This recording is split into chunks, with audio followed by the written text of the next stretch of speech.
Ladies and gentlemen, dear participants, colleagues and friends, it's a great pleasure to welcome you to Copenhagen and this year's ICON-S conference. The Faculty of Law of the University of Copenhagen and my research center, iCourts, Center of Excellence for International Courts, is both proud and honored to host this event. One cannot help think that the match ICON, iCourts has to be perfect. And so far it has indeed been very good. And I would like to thank the members of both the conference organizing committee and the conference organization for all their hard work. A very special thanks to Ran and Greine and Joseph and Sabino for trusting us with this little task. And I'm also very grateful to Maria and Marlene of the Faculty of Law, who has done all the day-to-day planning of this event, and Lorenzo, not the least, for organizing the many panels. But most of all, I'm grateful to all of you for deciding to come to this year's event. We are already breaking all records in terms of number of people attending, and if you have browsed the program, you will know that you're going to face very difficult choices over the next few days. We simply have an abundance of excellent panels thanks to all of you. It is a very intense program, but I hope you'll also find time to visit our city. With the exception of this opening, the keynote, and the first panel, you will be at the new premises of the Faculty of Law of the University of Copenhagen. We are not very far from the old city, and you should try to explore that as well. We are also not very far from Sweden, actually, because it was not a joke. The law faculty is part of a new urban development known as Ørestaden, which is attempting at least to connect Denmark and Sweden. You might have watched the TV show Broen, the bridge, about this very area, but I can assure you that the crime level is a lot lower than in the show. So we are at the bridge, at the crossroads of two former empires. In fact, and again, contrary to popular perception, Denmark and Sweden top the list of nations who have spent most time fighting each other in wars, even more than France and Britain. Things are more quiet now, in part thanks to the ways in which the region has been integrated by law, in fact by public law. The theme of this year's conference is precisely the power of public law and courts, and I very much look forward to attending panels on these subjects and hear your input. So once again, welcome to ICON-S, iCourts, the Faculty of Law, and Copenhagen.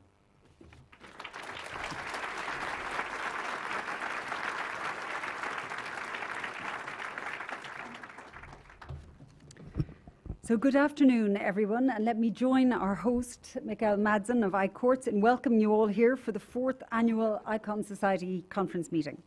I won't keep you long, since, as you know, we have a very full and rich program lined up for the opening afternoon, and indeed for the next 2 days. But I want to add to Mikael's warm welcome, and first to recognise the growth and flourishing of the Society, secondly to thank some of those who made it all happen, thirdly to acknowledge a few other people, and finally to introduce our distinguished keynote speaker. So as you know, this is the Society's 4th annual meeting following its inaugural session in 2014 in Florence, and the meeting subsequently in New York and Berlin. Founded as a consequence of the vision and the intellectual entrepreneurship of Joseph Weiler and Sabino Cassesi, the establishment of the ICON-S Society, I think, has clearly responded to a felt need for this kind of collective, transnational, intellectual engagement and critical thinking on issues of global and domestic concern with which public lawyers, and that includes constitutional lawyers, international lawyers, administrative lawyers, human rights lawyers, legal theorists, and all kinds of public law practitioners are engaged. It was founded on a commitment to diversity, to gender parity, to critical thinking, scholarship and practice across all the fields of transnational public law. And it has flourished and grown dramatically since its establishment. As Mikael already mentioned, we've reached record-breaking numbers of attendees and members of the Society this year. Between 800 and 900 of you have come here to share your research, to listen, to debate and engage on a whole range of contemporary problems of law and justice. So we're delighted to see the Society grow and thrive like this. I want next to say some heartfelt thanks on behalf of myself and my co-president, Ran Herschel. First and most obviously to Mikael Madsen and Maria Lutz and the rest of their team here at iCourts in the University of Copenhagen for their fantastic hard work, commitment and inspiration in hosting and preparing such a giant event. A considerably larger one, it has to be said, than we expected when we first approached Michael and since he first suggested hosting it. But secondly, I want to thank the organising committee of ICON-S, including Nico Krish, Ros Dixon, Phoebe Okoa, Joseph Weiler, Richard Albert, and particularly our Secretary General Lorenzo Cassini, who did so much work in putting the great programme together. Thirdly, to the sponsors and funders who helped to make the event possible. And finally, to all of you, to our plenary speakers, to all of the participants for engaging so enthusiastically and in such numbers to come and discuss the pressing issues of power and public law. And our theme this year, as Mikhail said, is broad, focusing on courts, power and public law. But given the dramatic political developments that have affected so many countries since we met last in Berlin this time last year, and the turbulent times in which we're living, there can be no doubt that all of us gathered here in Copenhagen need to apply our collective energies and minds to thinking about the ways in which public law and courts can respond to injustice and uphold an understanding of the rule of law that respects democratic and social ideals. Next, in line with our tradition at ICON-S, and in order to encourage and honour good scholarship, I want to announce the winners of the prize for the best article published by ICON last year in the journal. And the winners for last year's prize are Nathan Brown and Julian Waller for their article Constitutional Courts and Political Uncertainty, Constitutional Ruptures in the Rule of Judges, published in ICON last year in the 4th issue. They're not present here today, but we congratulate them on their excellent scholarship.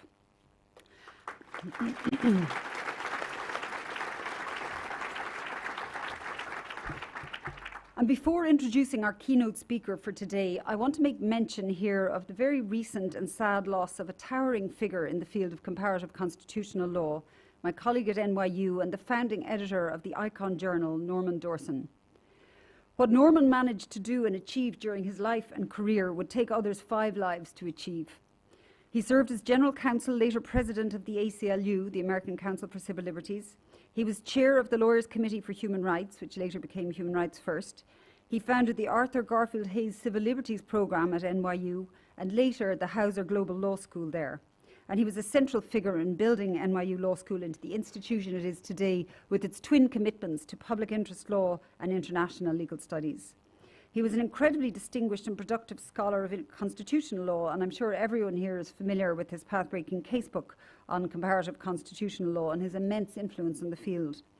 He was the recipient of countless awards and honours, but above all, Norman dedicated his life to teaching, writing, developing and using public law in the pursuit of justice and to advance human rights and civil liberties. And to me it seems very fitting to move from remembering Norman Dawson to introduce you to our keynote speaker for this year's conference, who's another towering figure in the field of public interest law and a person whose life and career thus far bears many similarities to that of Norman in its single-minded commitment to redressing injustice. Bryan Stevenson was a colleague of Norman's on the law faculty at NYU Law School. He's also the founder and executive director of the Equal Justice Initiative in Montgomery, Alabama.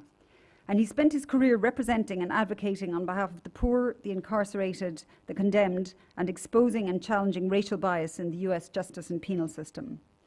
You'll know if you've looked at the conference programme of the victories that the Equal Justice Initiative has won in relation to excessive sentencing, exoneration of death row prisoners, challenging the abuse of the incarcerated and the mentally ill, and juveniles caught up in the criminal justice system, amongst other important causes. He's also a celebrated scholar and writer, with his most recent best-selling book, Just Mercy, having been nominated for and winning several major literary awards. And the book is regularly, again this year, on the recommended reading list for students entering college. He is, in addition, a recipient of a long list of other major prizes and awards, and he has 26 honorary doctorates. Yes, you heard right, that's 26 honorary doctorates. And he regularly appears on national and international lists of the world's most influential people and leaders. I think one of the most evocative descriptions of his impact and significance as a lawyer, advocate and writer was given by Archbishop Desmond Tutu, who described him as America's Mandela.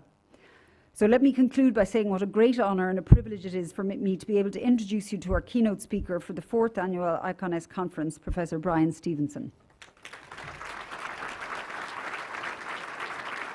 Good afternoon, ladies and gentlemen. It's time to start our first plenary session of this conference.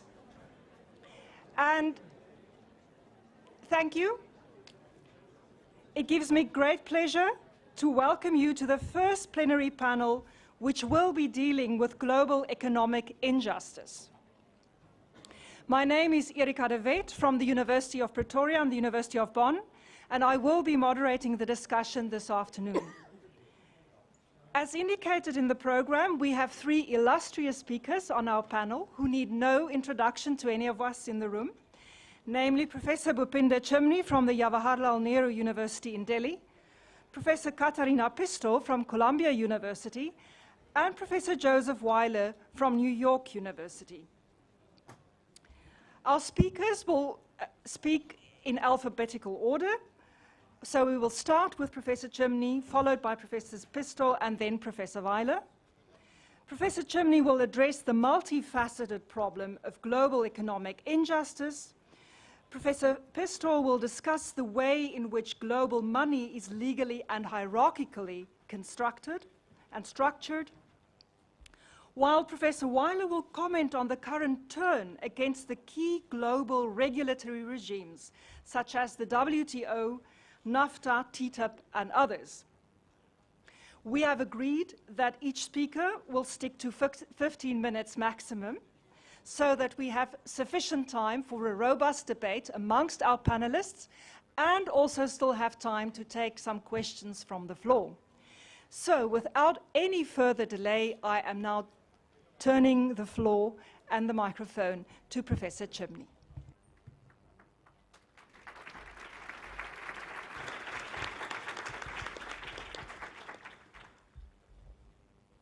Thank you, Professor Wade.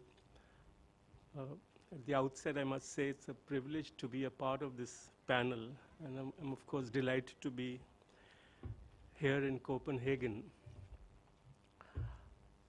While I was listening to Professor Bryan Stevenson's inspirational speech, I had two thoughts. One was that we should simply disperse after that speech and reflect on its rich content. But I understand that the conference has to go on. The other thought that crossed my mind was that he was talking about justice within nations, justice inside a nation state. And he demonstrated to us, without giving up hope, of course, that how difficult it was to achieve justice within a nation state. And I'm going to be speaking to you about global justice or global economic injustice.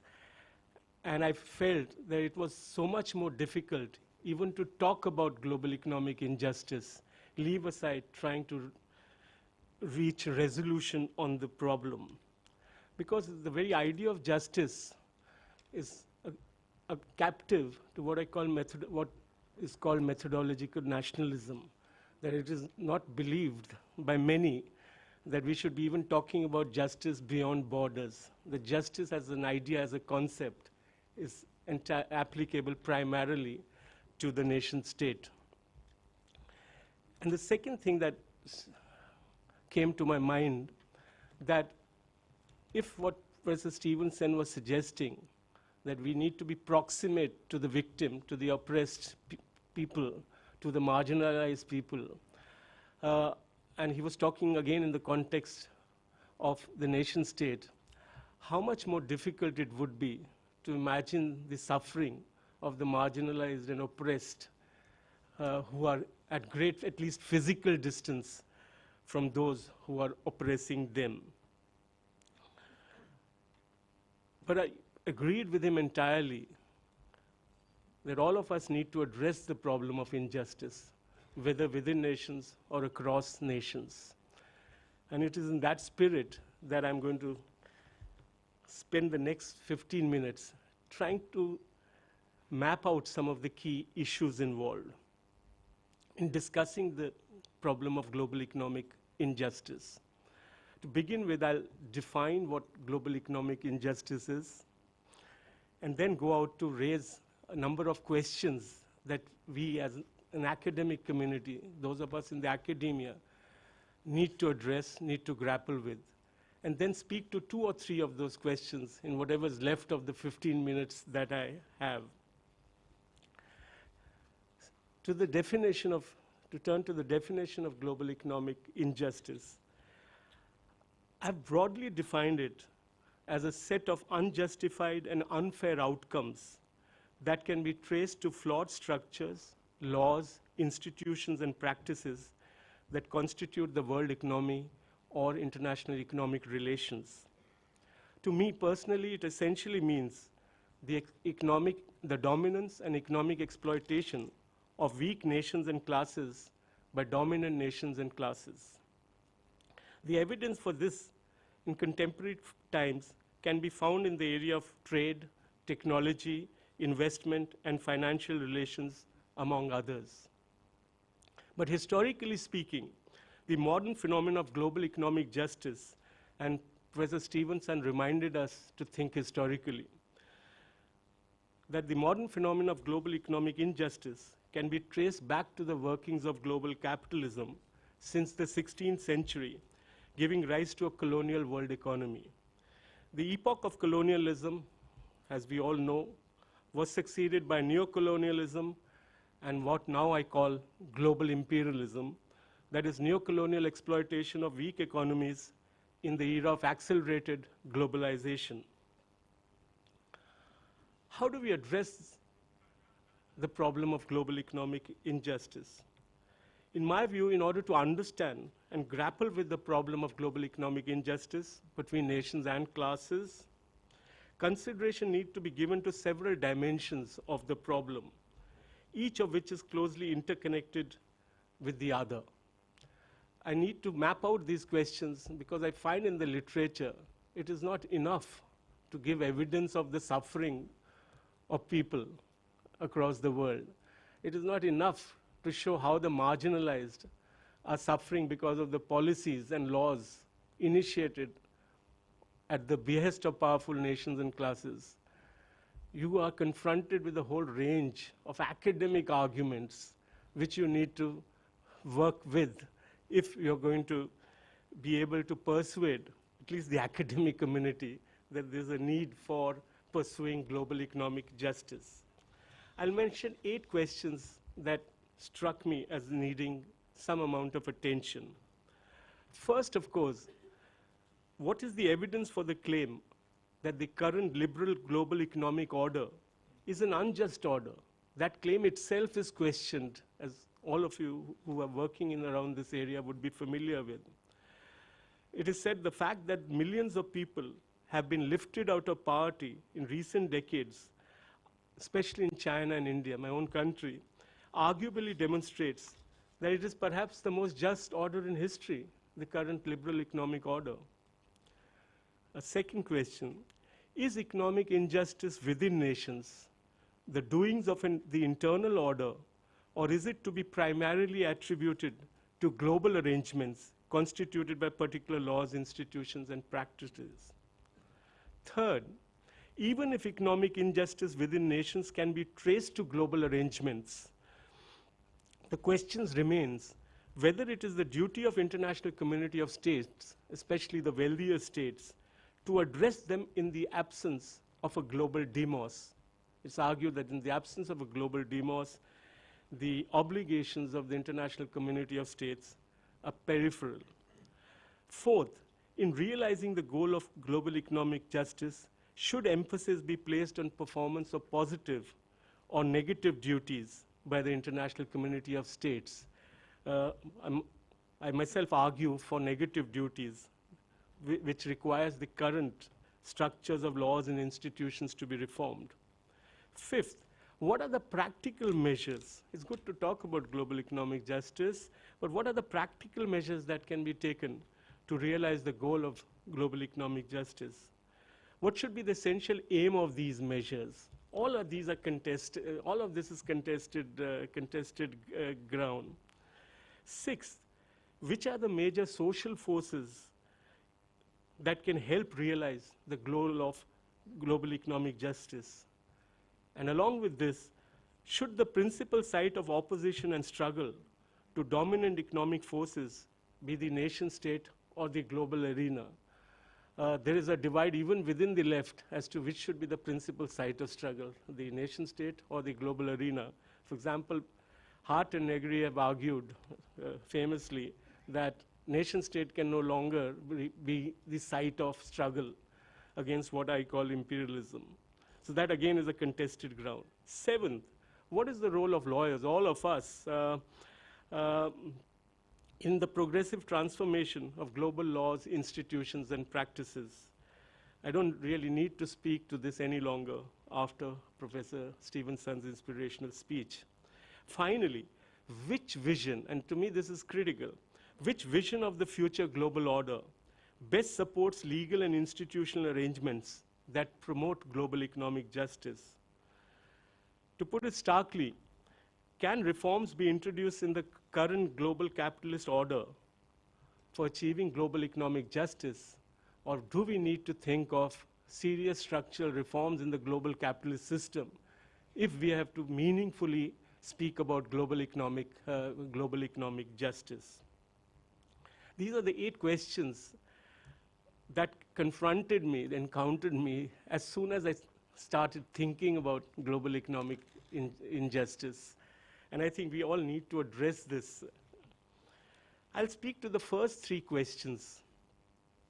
The first question that I raised was, why is this current liberal order the worst of the historical orders that we have seen?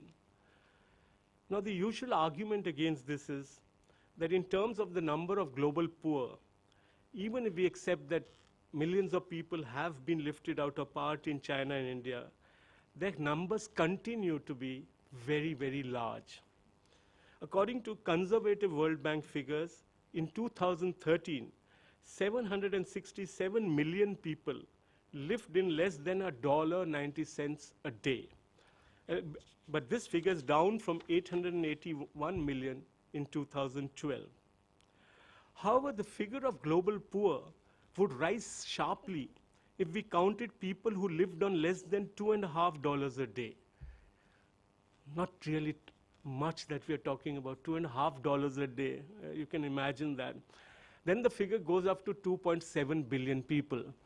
So nearly 3 billion people live in abject poverty. There are, of course, a number of other indicators that can be used to evidence the unjust nature of the global economic order today. Thus, for example, in 2014, 1 in 4 children under age 5 had stunted growth. An estimated 158 million children, please give a face to each one of them.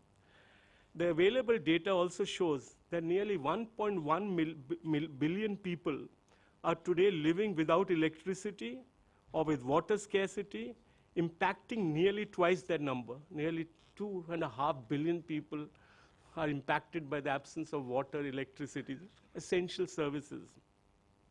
But going beyond the realm of extreme poverty, global economic injustice is also reflected in the growing inequality within nations.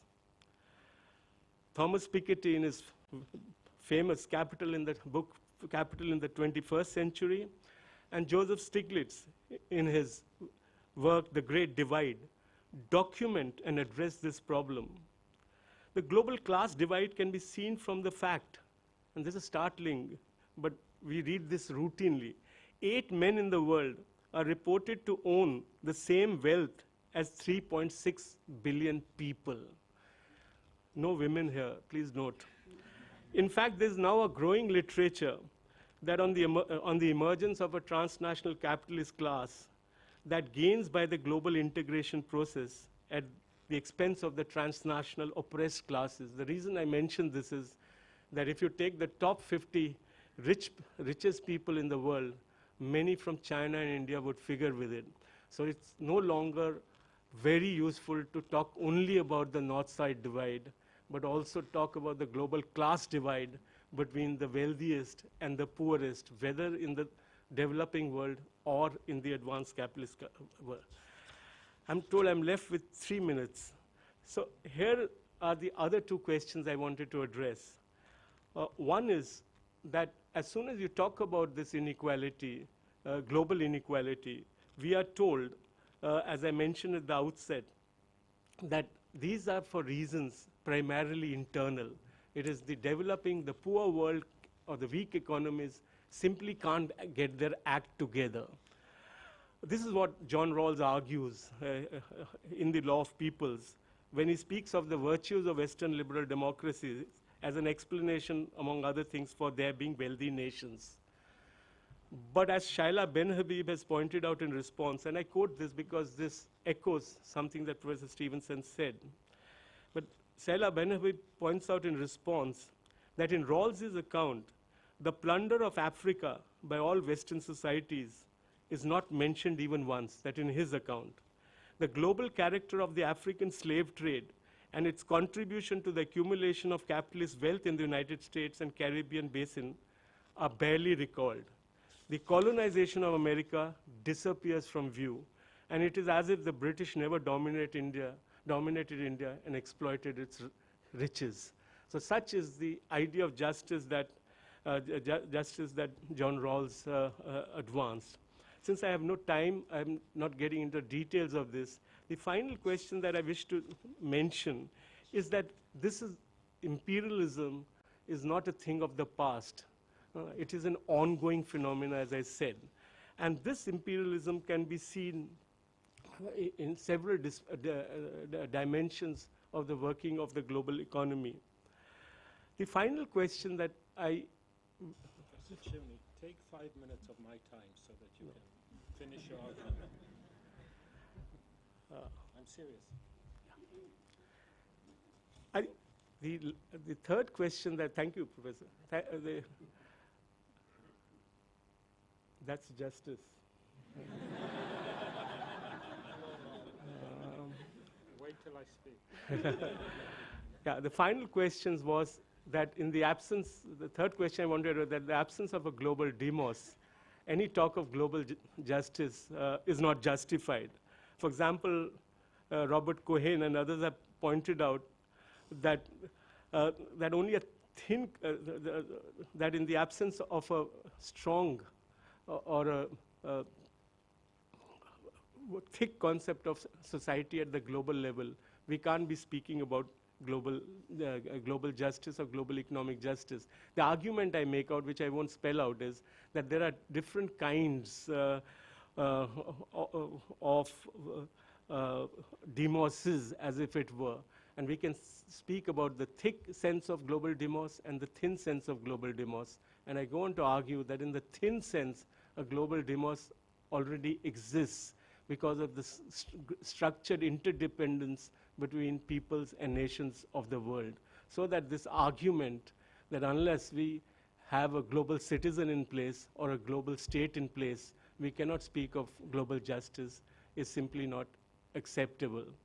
So I will conclude by again appealing to all of you to take the idea of global economic justice seriously, because there are millions and millions of people, including children and women, who are suffering the consequences of a clearly discriminatory global economic order.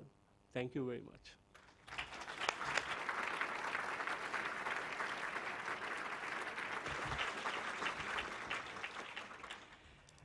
Thank you, Professor Chimney, for sharing some of your thoughts with us, and we will definitely get back to some of the remaining ones during the discussion, during our debate. And I now pass the floor to Professor Pisto. Thank you very much. I really appreciate being invited to come and talk to you this afternoon. What I'd like to do is say a few words about the global financial system. I talk about the money system in my paper. Maybe it's easier just to stick to the more conventional term, our global financial system. And what I would like to talk about is to talk about its legal construction and the extent to which maybe the legal construction of this financial system is unjust because it's hierarchical and it's structured in such a way that it has a biased hierarchical nature. So I don't think every hierarchy is necessarily unjust. Every legal system has hierarchies. Some rights are better than other rights, but if there are structural biases in the way the system is set up, I think we do have a problem. This might explain some of the injustices that we confront globally. So just to start with, so that you get a sense of where I'm coming from, I believe that financial systems have certain characteristics. First, large-scale financial systems are invariably coded in law. They are inherently hierarchical. They are prone to crisis and collapse. And at the time that they collapse, one of the measures to retreat from the abyss is to suspend the rules of the game that had been put in place in the first place in order to rescue it from an abyss. And this typically has a tendency to reinforce existing structures and centralize the financial system. First, why are financial systems coded in law? If you want to scale financial systems, if you want to scale economic and financial relations, you need to make sure that they're enforceable. And one way to do this is to ensure that you have a coercive power somewhere that makes sure that they are enforceable. We, of course, then think about the state, and then, of course, the big puzzle that comes to mind is how is it actually that we have a global financial system, a global capitalist system that is coded in law, and yet we do not have a global state, and we do not have global law? And the answer to that is that you can sustain, in theory, and I think even in practice, in theory you can sustain a global financial system through a single domestic legal system, provided that all other domestic legal systems enforce the rights and privileges created thereunder. In practice, we sustain a global financial system mostly with two legal systems, the law of the state of New York and the law of England, because most of the globally traded financial assets are coded in the laws of these countries, and most of the rights and privileges created in the laws of these countries are respected elsewhere. That's true for property rights, it's true for collateral, it's true for legal persons, speak corporations that are incorporated in one of these jurisdictions. The only questionable issue, I think, is bankruptcy law, which remains in principle a monopoly law of states, and I think that's also the breaking point for our global financial system. So yes, we have global financial systems that are coded in law. They're mostly coded in one of two legal systems. They're coded in the institutions of private law. What we're talking about are property law, as I said before, collateral law, corporate law. These used to be thought of as monopolies of state law, and the states determine what property rights are, but I would also say this is no longer the case. The strong drive towards private party autonomy has given private parties a lot of power to code their interest in law in such a way that they will be vindicated eventually by state law, and I think that's where one of the global injustice comes from. Second point, global financial systems, or financial systems even without the global attribute to them, are inherently hierarchical. This follows from a couple of principles. Of course, one, the legal principle. Some have better rights than others. Some have bigger balance sheets than others. Some have more resources to bail out others than others. And in the end, if you want to really stabilize a credit-based financial system, you need to have unlimited power to high-powered money, as the experts say, to cash, and that only public institutions have. So somehow our credit-based financial systems are always backed by some powers that have unlimited resources to extra money, and these tend to be a very select few countries these days, or the central banks of a couple of countries these days. To be able to be a backstopper of a financial system, even just your domestic financial system, not even to talk about a global financial system, you need your own currency. You need to issue your debt in your own currency and under your own law, and you need to make sure that your financial intermediaries don't incur too much debt in foreign currency and that is governed by foreign law. Because if any of these conditions don't hold, then you don't have the power to just print your own money to bail out your own financial system.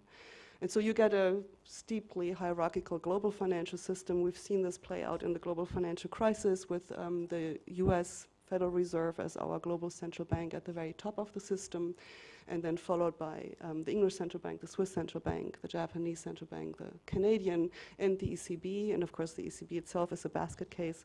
As we know, certainly within the ECB, we also have the euro structure. We also have certain hierarchies.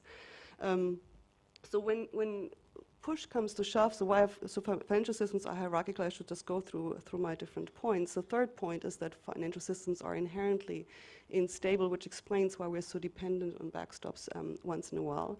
And that comes from two basic factors that are interrelated. One is that we live, of course, in a world of fundamental uncertainty, that nobody, no matter how well our models work or our assumptions are, can really predict the future. So we have fundamental uncertainty in the Knightian sense, which means that when we make bets about the future, some can go wrong. if we make bets about the future that we have funded through credit rather than with the money that we already owed, then if those bets don't pan out, it's not only that our own balance sheet is at stake, but also the balance sheet of those from whom we have borrowed. So in a system that is highly levered, in a system that is fed on credit, fundamental uncertainty has the unfortunate effect of making it incredibly unstable. And that's nothing new. We've known this for many decades. Keynes has written about this, and of course Knight and Minsky is a proponent of that.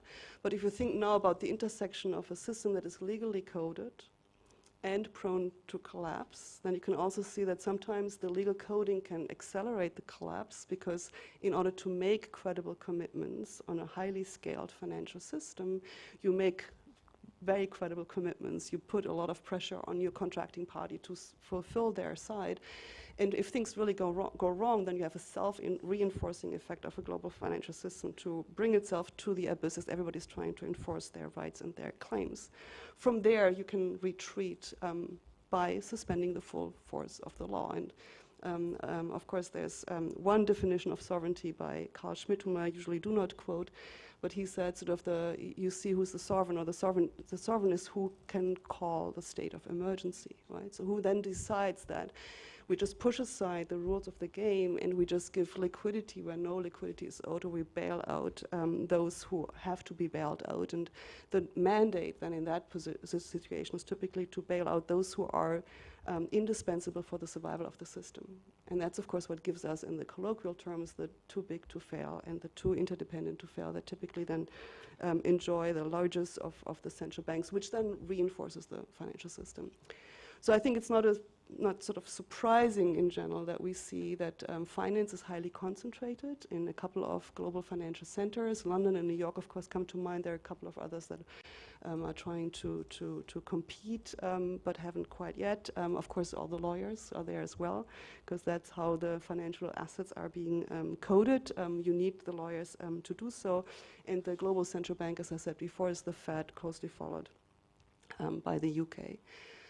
We're already seeing also an emergent institutional structure that reinforces the hierarchical structures that I've outlined. Some of you might have followed that.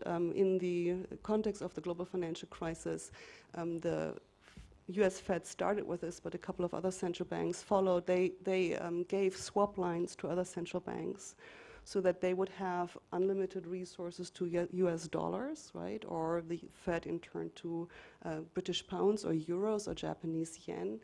One famous question that was asked by Bill Sester, I think on the Council of Foreign Relations, in a little blog he wrote, was sort of, where is my swap line? So many emerging markets didn't get a swap line, but a couple of emerging markets got a swap line because they were indispensable for the stability of the US financial system or the British financial system or the European financial system. So these were ad hoc emergency measures to make sure that countries that had a lot of major players who had to pay their bills in dollars, say, would have access to dollars, because if they hadn't, then you would put even more pressure on the system. These ad hoc swap lines were renewed several times, and then in 2013 there was a joint declaration by the C6, as they're now being called, the C5 or the C6. So we have now the Bank of Canada is one of them. It's Switzerland, Europe, the ECB, Japan, Britain, and the United States. Are in there. There's no Brazil, there's no China, there are no other, there's no India in this club. They came out with a declaration, just the central bankers, saying that they have now institutionalized the swap line, made them permanent amongst themselves.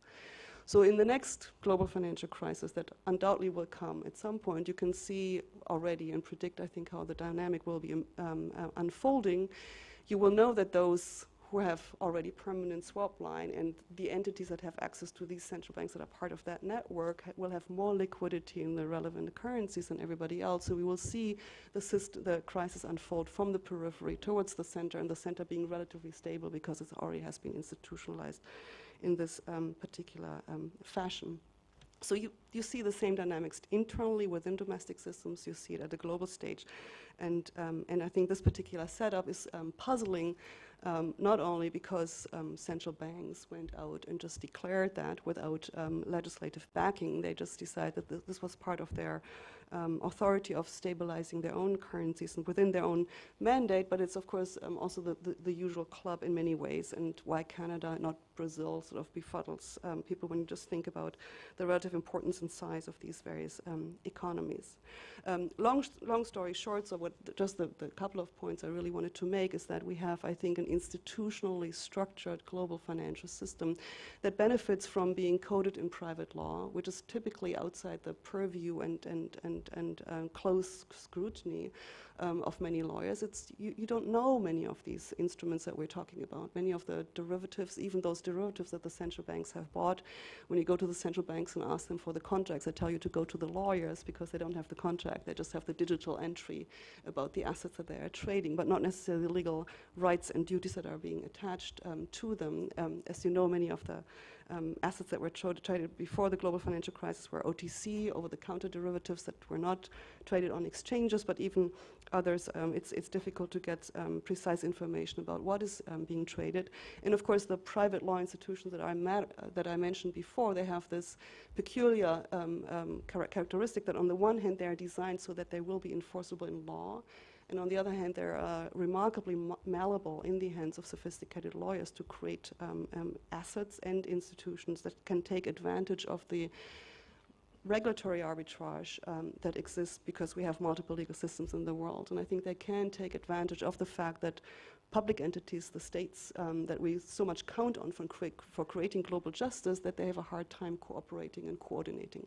Now, of course, we know that there has been the FSB, there has been a lot of regulatory coordination, but the danger that this might be eroding again because of pressure within nation states to interpret the rules that the FSB or Basel and others have created is already mounting. And so the divergence is already starting at the very point where we've put rules in place that are meant to stabilize the global financial system. And with this, I'll leave it to the next speaker.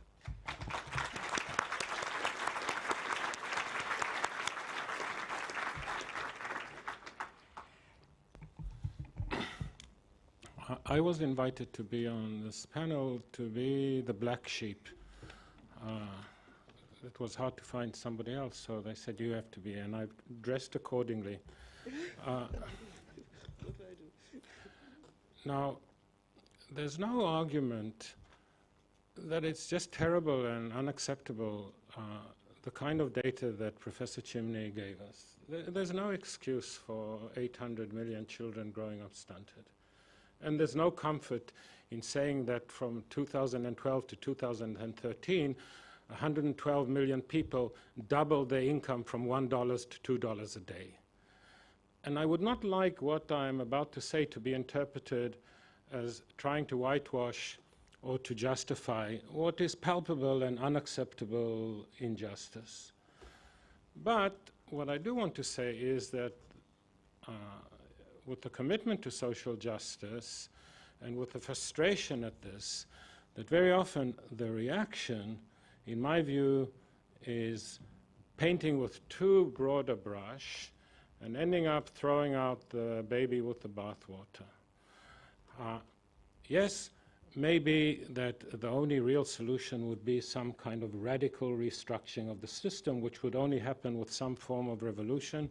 But I have no appetite for revolution because all revolutions or major revolutions to achieve social justice have ended up with a greater degree of injustice at a variety of levels. And I'm not waiting with bated breath for the first or second coming of the Messiah either.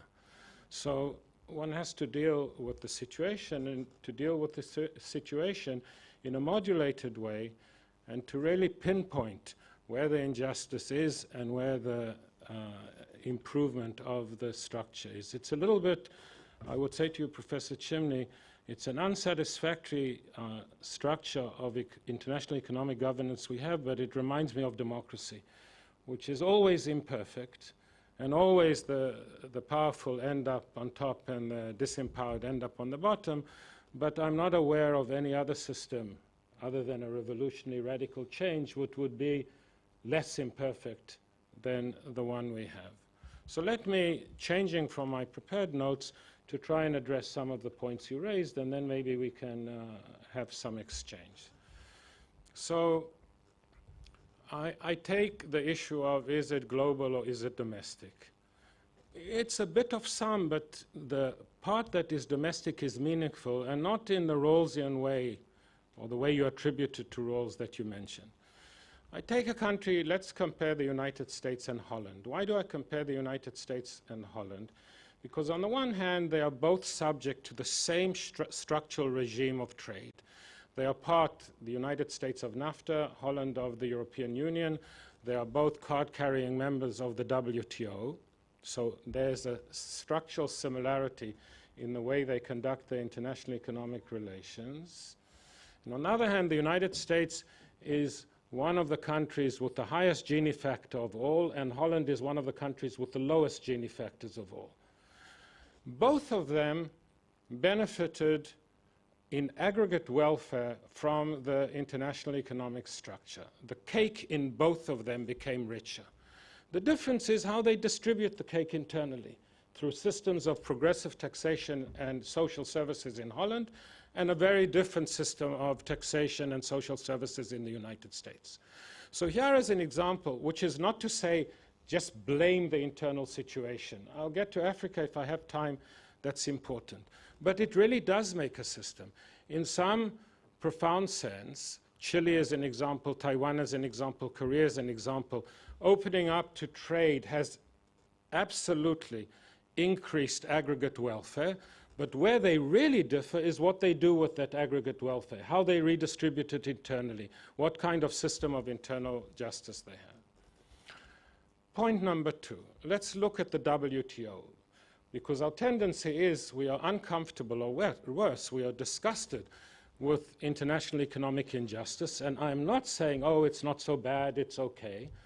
And therefore, we look for scapegoats. So starting from Seattle and Genoa and onwards, the only reason that the WTO is not in our sights right now is because the Doha round, lamentably, in my view, failed. So it's kind of off the radar, so to speak.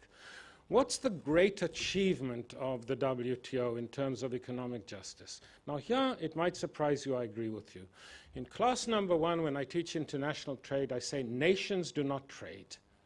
Individual trade, companies trade. Those are the traders. So it is about class.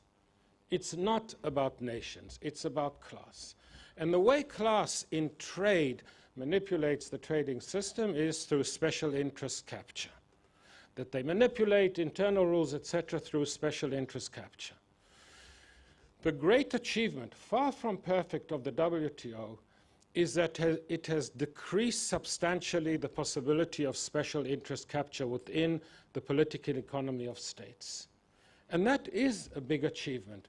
We are witnessing it now in real time with Mr. Trump threatening to walk away from NAFTA. He walks away from NAFTA because he finds that the structure of trade between the United States and Mexico, which has increased aggregate welfare of both countries significant, is harming certain sectors in the United States economy. We can call these sectors in different ways, but for current purpose, I will call them the sectors who might vote for Mr. Trump in the past election and in the next election. And if he walks away from Trump, from NAFTA, which will be a great win for special interest capture, to the detriment of the poorest. Because the products that are imported from Mexico, foodstuff, for example, and others, consumer durables, the increase in price will affect, of course, socioeconomic classes 4 and 5 more than 1 and 2, and of course will tremendously harm the Mexican economy more than they will harm the United States economy. What's the main dark side? And I apologize that one is reduced to both speak in sound bites and in the style of The Economist, which is simplify and exaggerate, but that's what you do when you have 15 minutes. What is the dark side of the WTO, or the darkest side, there's many dark sides, the darkest side of the WTO, it's not in what it does, but it's in what it does not do. Because it has opened and liberalized trade in produced goods, but not in agriculture. And since trade accounts by a factor of 10 to 1 compared to aid in transfer of resources from rich countries to poor countries, but since poor countries' economies are often much more agricultural based than rich countries, or competitive agriculture, much more competitive in agricultural product, the exclusion of agriculture from the WTO regime is the single, in my view, darkest harm in terms of redistribution of resources from rich countries or rich agribusiness to poor agribusiness in those countries that are poor. But who's at fault? You want to stop that? Don't go to Geneva and protest before the WTO. Go to Brussels, or go to Rome or Berlin, because it's the governments of the member states of the European Union who are caving into a special interest of less than 2% of the population for political reasons in Europe, the agricultural sector, with a false image of small farmers behind a horse and a plow, where in reality it's very different. And the result is that they are screwing, excuse my vulgarity, both European consumers of food, and of course the lower you are in the economic scale, the higher percentage you spend on food in Europe, and of course to double it, you're also screwing agricultural production in the rest of the world. Not the WTO, the governments, and I say the governments because it's also easy to point a finger at Brussels. It's the governments of the member states of the European Union and the government of the United States with special interest capture because it's not part of the WTO regime of liberalization of trade. Let's take TTIP and TPP, which were tanked by, in my view, the same misplaced throwing out the baby with the bathwater. TTIP was far from an ideal arrangement. But grant me that the principal objection to TTIP was the investor-state arbitration system, which basically incorporated into TTIP the investor-state arbitration system from thousands of bilateral investment treaties. It's the height of hypocrisy. It's the height of hypocrisy. Why is it the height of hypocrisy?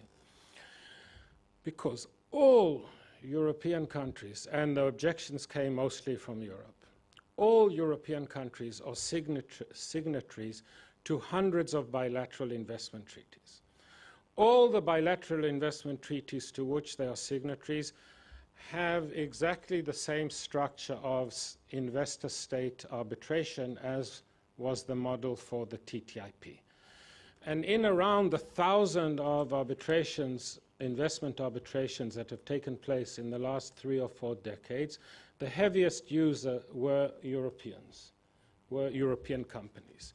So as long as the supposed injustice of investor-state arbitration took place over the seas in countries to which European countries exported their capital to the benefit of European countries who were happily using it, it was all kosher. But when it came home and suddenly we might find ourselves at the brunt of the very same mechanism that we were condemning as unacceptable and undermining democracy, suddenly it was unacceptable. Now it is unacceptable. But the approach to it is to reform it. And the reform is not easy to imagine, because the problem with bilateral investment treaty, and here I'm firmly in the seat of Professor Chimney, is double.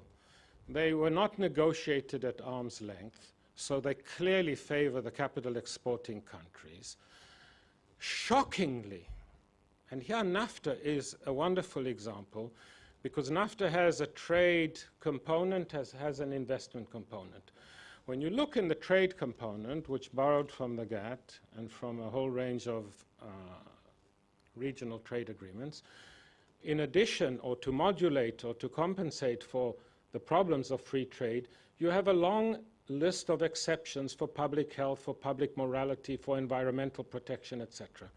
When you look in the same agreement in the NAFTA at the investment chapter, there's no exception for public policy.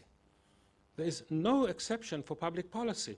And the no exception for public policy is what you find in the thousands of bilateral investment treaties that exist.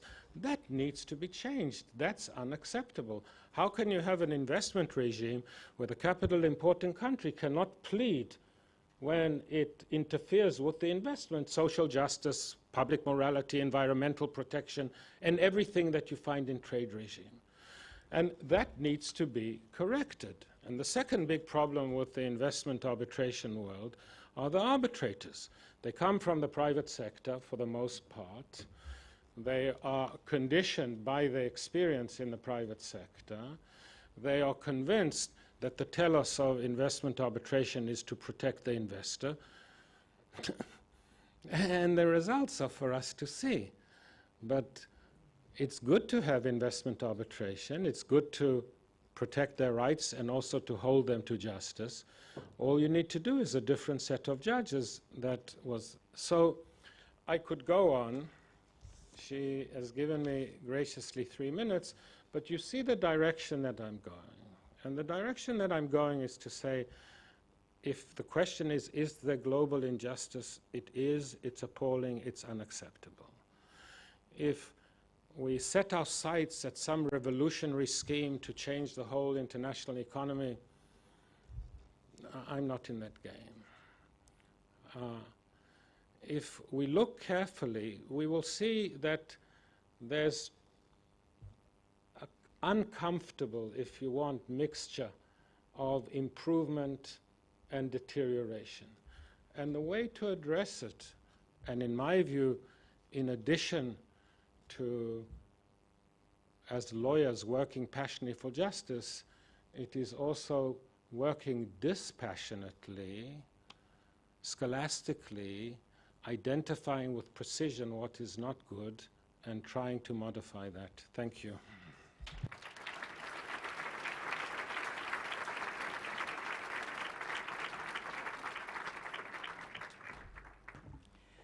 Thank you so much to our three speakers for those very thought-provoking thoughts which they've shared to us, and for sticking so diligently to the time, because now we have time for a robust debate also amongst our speakers. And I'd like to open that discussion with a question that I'd like to address to all three of our speakers and to answer from their different perspectives. One issue which I find that did not come up yet in this debate, and which I do think is very closely linked to the question as to whether new colonialism, new liberalism are essentially responsible for many of the economic deteriorations and injustices which we are witnessing, is the issue of corruption. Because to me, it's a little bit the elephant in the room. As well as the fact that new colonialism on the African continent is not first and foremost or only a new colonization by former Western colonial powers. The biggest investor on the African continent at the moment, and ruthlessly so, is China. And South Africa was recently captured over the last 2 years, not by a former Western colonizer, but by one specific family from a BRICS country. So if you Google state capture South Africa, you'll find very quickly to whom I'm referring to. With which I'm just suggesting that it's much more nuanced and layered than at first sight. I'm not suggesting that former colonial powers do not have bad intentions and are not doing bad things, but they are not the only ones. The big difference is, however, that some of the new colonizers from the South do so with the collusion of African governments. They would not have been able to engage in the amount of plundering that they have on the continent without the express consent and collusion and corruption within the system. So to what extent does this change the game, if at all? Professor Pistor, is the corruption factor not perhaps also one contributing factor? Not the only one, but one you've mentioned which countries are the hierarchically most powerful when it comes to the way money is structured. You've mentioned countries like Canada and Switzerland and so on. These also happen to be countries which, in terms of corruption, score much better than many of the very weak economies. Once again, I'm not suggesting that the factors that you mentioned are not relevant, but how does this factor fit into the whole equation? And I'll stop at that and give all our speakers the chance to respond to this question and partly also to this comment. Professor Chimney. I'm happy to go first. So, I think one may want to start with thinking about different sources of corruption. So I think corruption is always a symptom of either dysfunctional institutions or also, again, a highly biased institution. I don't want to dispute that there are high levels of corruption. What I usually do is when I try to analyze systems and understand their dynamics is that I first abstract both from the typical bad apples and also from corruption to understand the structure of the system as such and to see how much I can explain of the system itself by looking at its structures. Now, what I would grant you is first that we have a lot of legalized corruption within the system. When you mentioned Switzerland, I was thinking about bank accounts of African dictators in Switzerland more so than their excellent governance ratings. So I think that has to be factored in as well, right? So we have an enormous amount of legalized corruption, and the institutions and the structures that I mentioned play into that, of course. If you can set up a corporate entity anywhere in the world and get it recognized by other countries around the world, then you set up a number of entities in the Cayman Islands or in Panama or elsewhere to benefit from tax advantages, right? And those of you who have read the Panama Report papers have a sense of how widespread that is. Some of that was illegal, but most of that is structured by lawyers to be legal because otherwise it wouldn't really work. Now, we have a pushback against that. This goes back to some of the global coordination efforts, I think, that are underway within the OECD and elsewhere in trying to fight back against tax havens and other things. So I think these things reinforce. So when you look at sort of some of the big global players, and I've just done an institutional autopsy of Lehman. So Lehman Brothers had at least 32 entities only in the Cayman Islands, right? Out of the 209 registered subsidiaries were in the Cayman Island. That's part of the game. But I think corruption is not something that is, it's not outside it, but it's sort of, it's facilitated through the very same legal institutions that I try to characterize, sort of structure our entire global financial systems. I would add to that there are many other sources of corruption. And I think one has to, again, do a more careful diagnosis for case by case to see where the issues come from. Certainly in the global stage, there are also a lot of the unequal bargaining power between two parties, the bureaucrat in a poor country and a rich country company coming in is sort of a common feature for that as well. Thanks.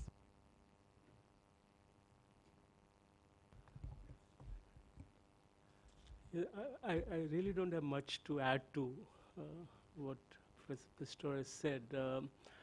That corruption comes in all shapes and sizes. And as she said, there is legal corruption and there's other kinds of corruption.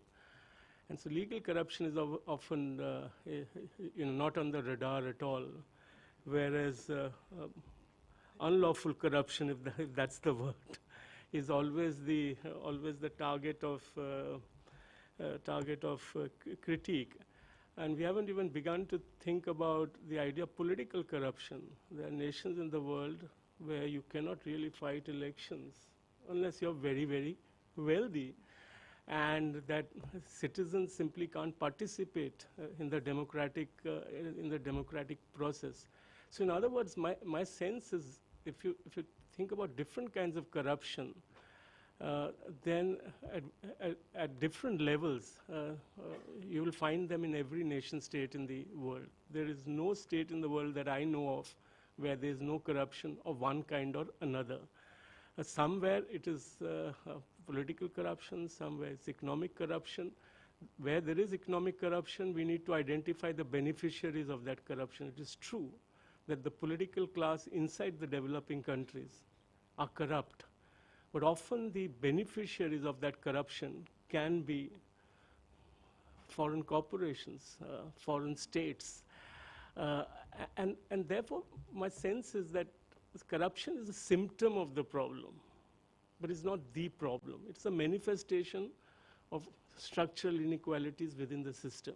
And we need to address it at that level rather than see it as a cause of all the inequality that we see around us. I want to say something about the beginning of your question about neocolonialism. Somebody asked Bryan Stevenson, the very last question was, how do the new technology, social networks, etc., impact the kind of injustice concerns that you have in the United States? And the thought that went through my mind, the way I would have answered that question, I would say that in a very significant way, new technology and social networks were responsible for the election of President Obama, and the very same technology and social networks were responsible for the election of President Trump. And I think that's how I think also about neocolonialism. Do I want China to invest in Africa? I do. I don't like some of the side effects. Would I prefer that General Electric would invest in Zimbabwe rather than invest in the state of New York? I would, but I don't like some of the side effects that come with it. So it's like fire. It can warm or it can burn, but I would still not want to put out the fire. I would like to contain it. Corruptions, as we heard, and I won't add to that, there are those who are corrupt and there are those who corrupt them. There are those who receive the bribes and those who give the bribe. And we can distribute the guilt more or less equally. If somebody didn't offer a bribe would not be taken. Another question to all three our speakers. If there are one or two things that you could change today to change the system, what would that be? Because, for example, Professor Chimney, you have mentioned that the structural inequalities in the system facilitate the corruption. Would you therefore, for example, change the whole system, go back to a new Marxist system? Was that necessarily less corrupt, more equal, more long-term effective? What is the key issue, in your view, that needs to be changed systemically in order to bring more economic justice about?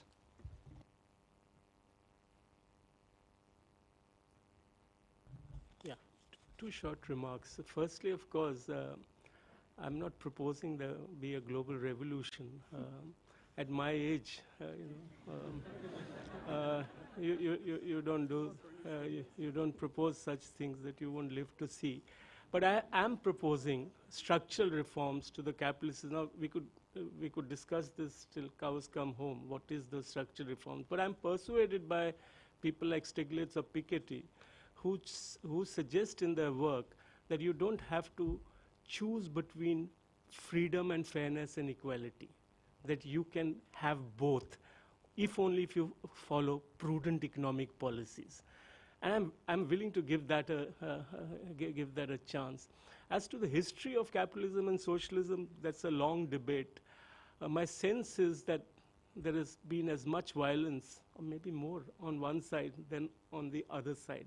So I'm not remotely suggesting that we go back to the S word. We know the burden S word carries, but we do have to imagine alternative futures. We cannot believe that this is the only system in which we can live, that this is the only system which completely, and we haven't talked about it, which completely destroys nature, is the only one that we should live with. So my suggestion merely is that we need to imagine alternative futures, and that doesn't necessarily have to be the S word.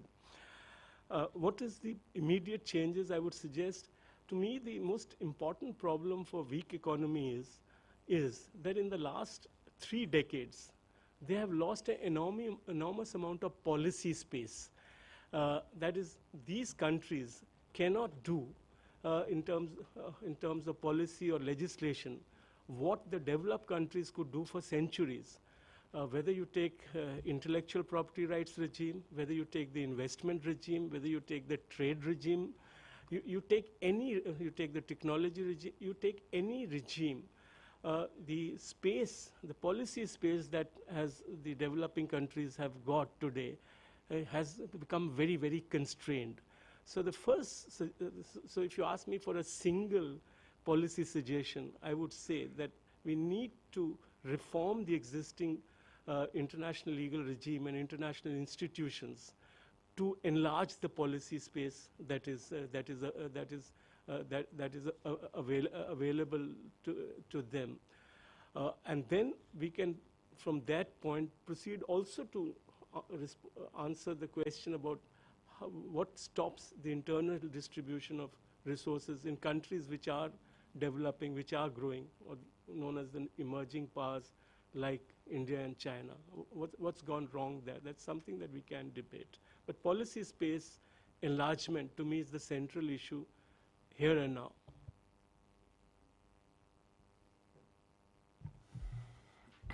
So you already seen that I'm an incrementalist. Can I say 3 instead of 2? Yes. So in terms of trade regime, the single most important thing would be to open it up to agriculture. In terms of the impact on global injustice, I cannot imagine any measure that will have a greater impact than that. It will also help the poor classes in the developing world, so there's a double gain here. The second thing, in terms of global economic injustice, is to rethink the way we think about movement of peoples. Somebody said, I'm so glad I was born in this country. How can we help you correct the injustices in your country? This is after Europe, with the exception of Germany, which really deserves the gold medal, shuttered gates to one of the biggest migration disasters in contemporary history. The distinction between economic migrants and refugees I find unconvincing. Exactly 100 years ago, 10 million Europeans, that was about 20% of the population of Europe, economic migrants, they were not escaping war, moved from Europe to the United States, which absorbed 20% of their population. They were economic migrants. We really have to think the way we think about movement of people. And if we were able to do that and have the courage to live by that conviction, it's the second biggest thing that, in my view, would change economic injustice. Why don't I stop at 2? Thank you. You know, I think I want to borrow something from Professor Stevenson and say we have to change the narrative. You know, you all listened to his talk about the rule of law and justice and the way he has framed this. There is, of course, a second narrative about the rule of law out there, and those of you who are familiar with World Bank policies and global justice projects and all these things, they know what I'm talking about. It's a rule of law that measures mostly the efficiency of property rights, the enforceability of contracts, the effectiveness of courts measured by the speed by which they implement decisions. And I think that narrative has very much played into what I was talking about before, is that the institutions of private law, which are framed, shaped, and developed in the hands mostly of private lawyers, vindicated, exposed by courts, are sort of reified as something glorious and in and of themselves. And I think we have to be more critical about that. I'm not saying that property rights are bad, but property rights can be shaped in all kinds of different ways, and they can be conditioned on certain type of things. In Germany, we have a constitutional provision that says that the scope and contents of property rights are shaped by the legislature. And to the extent they have the right to shape that, it's not going to be an expropriation if you do something about that. Now, that discourse has changed a little bit in the neoliberal era, but there are ways in which you can tame the beast. So again, I don't think, you know, I think none of us here are sort of advocating a revolution, but what we're all advocating is a much more nuanced and constrained form of global capitalism that has to come through institutional reforms, and part of these institutional reforms, I think, do require different types of narrative.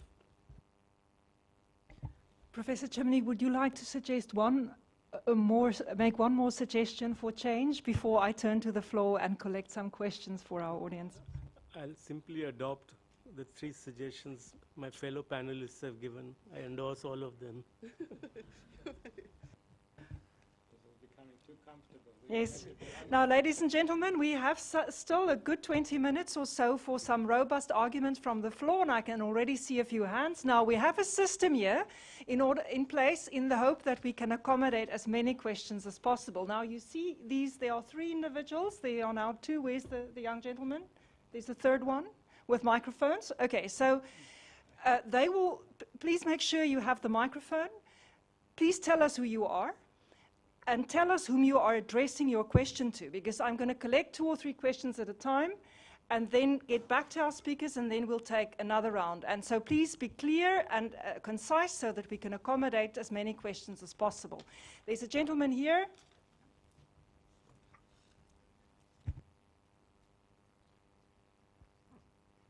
Thank you. Tommaso Soave from the Graduate Institute I-Course and the WTO. I guess my question is for Professor Chimney, and is about structures and channels for actions, for rebalancing the equation. On the one hand, you might say that the re-empowerment, as you suggest, of national sovereignty and protection of policy space is the way to go. But on the other hand, we're in an era where the idea of sovereignty is seen as very conservative from many quarters, where transnational movements and transnational classes are coalescing. How do you combine the 2 levels of action, or do you have a particular preference for one? Sovereignty versus transnational action, divorced from sovereignty. Thank you.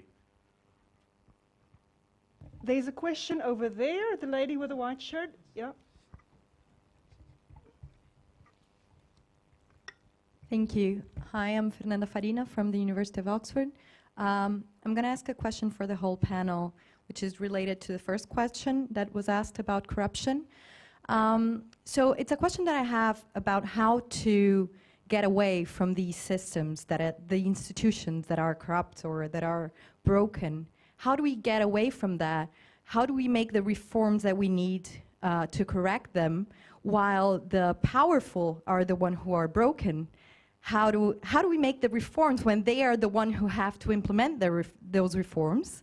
And what is the role of international organisms, international institutions, courts in doing so? And how do we enforce those international powers, actually make them count into national jurisdictions? Thank you. That gentleman over there will ask the third question, and then we will turn the floor back to our panelists. Thanks.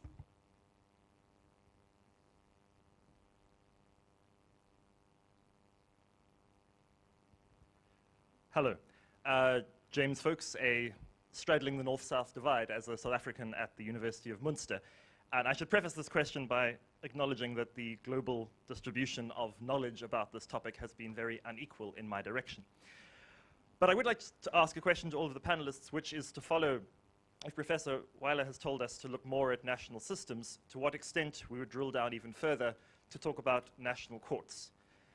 To what extent are they an institution that will play a role in shifting the systemic narrative in the way that you've suggested? Obviously, there is a sense in which some of the law we're talking about is domestic, and so they'll obviously play a role simply in that sense.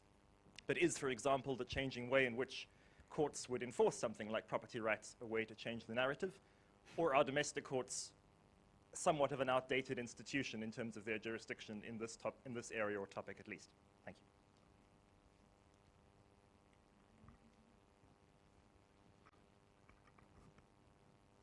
So, these are big questions. What do we do to combat corruption? I just have a small comment. You criminalize not only receiving a bribe and giving a bribe, including a bribe overseas. In other words, look, take an example. There are systems, in many developed systems, you have antitrust laws. In most systems, antitrust laws constitute a civil offense. So it encourages the efficient breach. We'll create a cartel, or we will abuse our dominant position. And if we caught, we'll pay a fine. And the calculus is we will probably have made more money than we will now pay the fine. And in a few systems, antitrust was criminalized. And then the efficient breach, nobody wants to go to prison for an antitrust violation. Huge difference in terms of the impact and the compliance pull with the regime. We will never totally stamp out corruption, especially of the transnational nature. But if giving a bribe would be a criminal offense, not only internationally, but in the country to which the corporation is a national response to its law, I think it will be an important step in improving that kind of situation. National courts are critical. The International Court of Justice can stand on the top of the mountain and sermonize from now till further notice, and every country in the world can just step back and say, we will study your judgment. In most countries, at least in countries in which there is a semblance of the rule of law, the compliance pull of a small domestic court is stronger than the compliance pull of the most august international tribunal.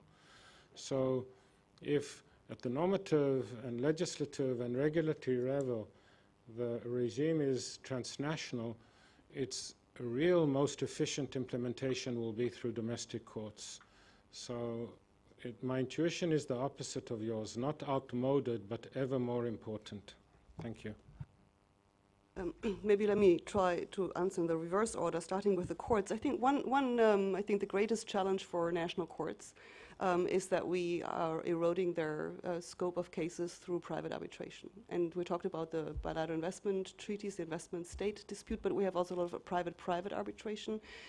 And I think that is sort of something many countries are experiencing, that more and more of the large cases that used to shape big cases in each country are outsourced to private arbitration, are not publicized, even though some of the bids are now, but they're not accessible, and sort of mom and pop type of little disputes make it all the way to the, I don't know, Supreme Court in civil affairs in Germany and shape our law, which doesn't make much sense. So I think that there is an issue here, and I think we have to think about this, because the privatization of dispute resolution takes away a lot of the ways in which we used to build the rule of law. It was publicly available, it would be disputed, it would be contested, there would be pushback, there would be evolution of sort of opinions about cases, even in civil law systems, right? And if you take that away, I think that is of great concern. Now, arbitration, of course, will be executed by domestic court systems, so they become basically the executioners of a regime that no longer lives in a space that is sort of publicly controlled, and I think that is a great concern.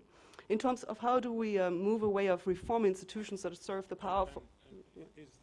Is the objection to which I agree and sympathize, because the private arbitration just displays a different sensibility, less public interest, less public consciousness. Yes. What's the problem with? Yeah, I think first of all they're resolving individual disputes. That's what it's all about. It's that dispute. It's not sort of the advancement of the law and the doctrine in a particular area. And most of these cases, the parties can decide whether or not they will be publicized. So they remain private, right? And then, but they nonetheless can be enforced through the New York Convention mechanism. So those who have access to private arbiters can get what they want from this dispute, but no sort of externality, no positive externality. You could of course also say no negative externality. They are just like the bilateral investment tribunals that you were referring to, staffed by private sort of attorneys and lawyers who come from the private side of settlement. So any kind of broader interest in governance is limited. It's very much to the particular dispute. I'm overgeneralizing, and again, we also don't have all the data to that, but that's what my concern would be.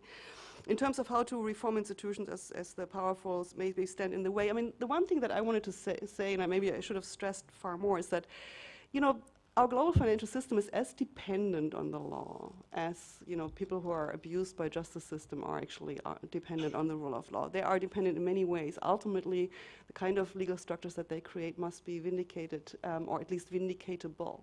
The amount of authority that is derived nowadays only by legal opinions that are written in law firms rather than ever, you know, sort of vindicated by a court of law is astonishing. And it's supported by administrative agencies and regulators who basically give guidance rather than a legal opinion. So you negotiate the kind of deals that some people get with the tax authorities, with the financial regulators. There's no court ever overseeing that. These are private deals.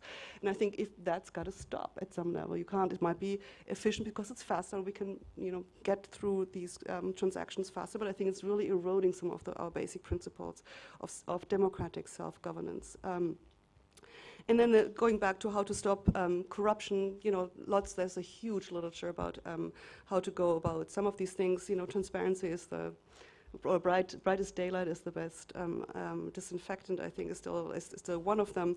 We, of course, in terms of making it a criminal offense, we have the Foreign Corrupt Practices Act in the United States. There's a big pushback nowadays to reform that because other countries have not followed suit to the same extent. We have an OECD convention, but it's not as forcefully implemented as the FCIP is implemented in the United States. And so American countries feel that they are being punished for something that everybody is doing, and other people are no longer being able to deduct this from their taxable income, other corporations, but they clearly do not face any criminal charges on the same practices.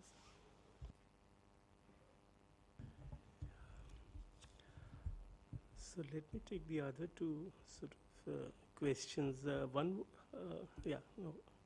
One is about corruption. So apart from all these measures that we can take in order to make corruption costly on those who are corrupt, I think again there is a need here perhaps to change the narrative on the very idea of development. I think that's part of the problem at least in the developing world, because the GDP model of development has so gripped the imagination of the political class. They feel even corruption is even acceptable as long as they are promoting growth, and growth for whom, etc., is a separate question. So if we move the narrative away from development as simply growth to what Amartya Sen calls development as freedom, which is focused on enhancing the capabilities of individuals, especially in terms of right to health and right to education, I think that would lower the opportunity for corruption in the system. The very focus of the economic policies in the developing world are such that they create opportunities for corruption, and these opportunities are seized by powerful actors. So I think we need to also think in terms of alternative imaginations here. Sovereignty versus transnational action. My own position is that the nation state has to be the primary site for struggle. Yes, there are global civil society movements in a variety of forms, including the World Social Forum, which can actually support these domestic social movements.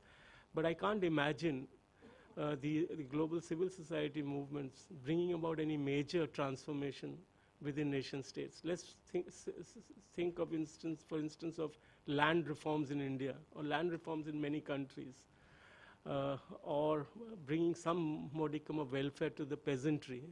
Agriculture has been not only neglected at the global level, but neglected at the domestic level. This change is not going to come about through international movements, through global movements, although we know that there's an international organization in Latin America coordinating and trying to promote the cause of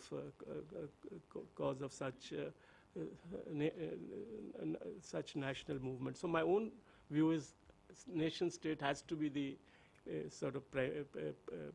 the primary site. On property rights, I tend to entirely sort of agree. International arbitration, commercial arbitration is what we call a private justice system. So one definition of the state was that it has monopoly over the legitimate use of force. The other was that it should also have, in a sense, monopoly over the justice system.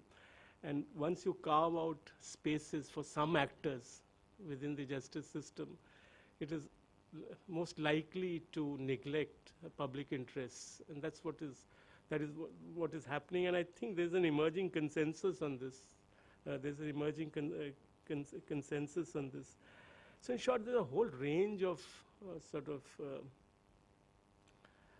possibilities, both in terms of imagining alternatives, translating them into practical policy programs, and identifying the social forces which would then be able to carry this program forward.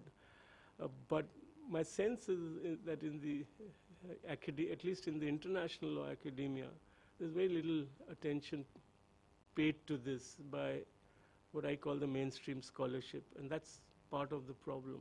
That is, we haven't touched upon what should be the role of lawyers in all this. Ladies and gentlemen, before I turn the floor back to the audience for a few more questions, I would like also to add one comment concerning the relationship between sovereignty, globalization, this apparent tension between globalized decision-making and the role of the nation-state, and specifically the role of judicial institutions within that context. And I entirely agree with, I think, most speakers that there doesn't necessarily need to be a contradiction between taking globalized decisions and having a strong nation-state, because the fact is, without strong functioning states, no globalized decision can be implemented effectively and in a just. It cannot be made in a just way. It cannot be implemented and enforced effectively. And that's why I would argue is one reason why on the African continent, regional economic integration, for example, has not worked well, or is progressing very, very slowly, because the decisions that are taken are not really enforced and implemented in an extensive and appropriate way, because the domestic institutions are not capable of doing so. But that also means that the role of domestic courts, which I agree is very important, can only really be fulfilled if you have an independent, strong judicial institution. Because Katarina, one reason why, for example, in South Africa, increasingly the private economy is turning away from the courts and choosing for arbitration is exactly because of the attack that we've been experiencing over the last couple of years, the unbridled attack by the executive on the independence of the judiciary. So therefore, from an economic and private functioning perspective, why would you go through that and expose yourself to that if you know that you can get hold of competent and effective arbitrators? So that complicates the matter as well, because I agree with all the privacy and the issues that you've raised.